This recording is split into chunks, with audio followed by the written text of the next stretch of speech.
بسم اللہ الرحمن الرحیم۔ السلام علیکم۔ رب اشرح لی صدری ویسر لی امری واحلل عقدۃ من لسانی یفقہوا قولی۔ اے میرے رب، میرا سینہ کھول دے اور میرے کام کو آسان کر دے اور میری زبان کی گرہ کھول دے تاکہ لوگ میری بات سمجھ سکیں۔ عزیز طالب علموں، آج ہم اپنے نصاب میں ایک تھا بادشاہ سب پڑھنے جا رہے ہیں۔ عزیز طالب علموں، قصے فرضی ہوں یا حقیقی، بادشاہوں کے قصے ہمیشہ سے سب کی دلچسپی اور توجہ کا مرکز رہے ہیں۔ مغل بادشاہ اکبر بہت سمجھدار، ذہین اور جہاندیدہ حکمران تھا۔ اس نے اپنی سلطنت کو چلانے کے لیے مختلف امور کے مشیر مقرر کر رکھے تھے۔ امور، کام، مشیر، مشورہ دینے والے مقرر کر رکھے تھے، جن میں 9 مشیر لوگوں میں 9 رتن کے نام سے مشہور ہوئے۔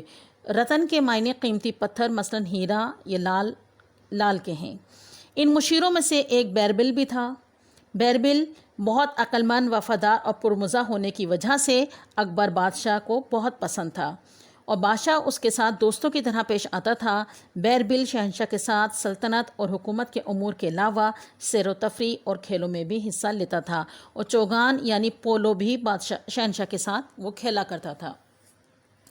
ایک دن اکبر اور بیربل باغ میں چہل قدمی کر رہے تھے اور بادشاہ بیربل کی باتوں سے لطف اندوز ہو رہا تھا کہ اسے بیربل کی ذہانت آزمانے کا خیال آیا۔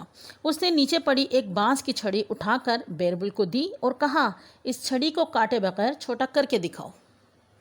بیربل نے بادشاہ کو دیکھا۔ بادشاہ کے چہرے پہ مسکراہٹ تھی۔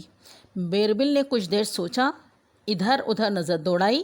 اسے قریب ہی بانس کی ایک اور چھڑی دکھائی دی جو بادشاہ کی چھڑی سے لمبی تھی۔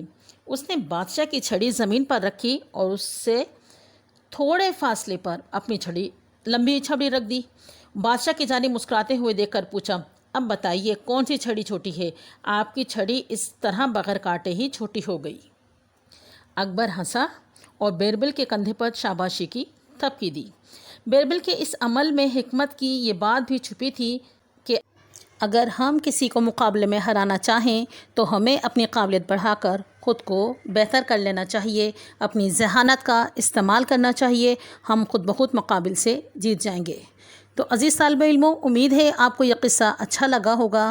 تو اس سبق کے حوالے سے، اس قصے کے حوالے سے آپ کے پاس ایک سرگرمی ہے کہ آپ نے اپنی پسند کا کسی بھی بادشاہ کا ایک قصہ ایک کمپیوٹر شیٹ پر نیٹ اینڈ کلین لکھ کر اسکول میں جمع کرانا ہے اور اپنا نام اس پہ اپنا نام کے ساتھ کلاس و سیکشن لازمی مینشن کیجیے گا۔ آپ کو پتہ ہے کہ یہ سرگرمیاں ہیں اور یہ سرگرمیوں کے نمبرز ہوتے ہیں، تو امید ہے کہ آپ کو یہ سبق بھی سمجھ میں آیا ہوگا اور اپنی سرگرمی بھی آپ نے اچھے سے سمجھ لی ہوگی کہ کسی بھی بادشاہ کا قصہ آپ نے کمپیوٹر شیٹ پر صاف ستھرا لکھنا ہے، اپنا نام اور اپنا کلاس و سیکشن اس پہ مینشن کرنا ہے اور اسکول میں جمع کرانا ہے۔ انشاءاللہ تعالیٰ ایک اگلے سبق کے ساتھ، ایک اگلی ویڈیو کے ساتھ آپ سے ملاقات ہوگی۔ اپنا خیال رکھیے گا۔ فی امان اللہ۔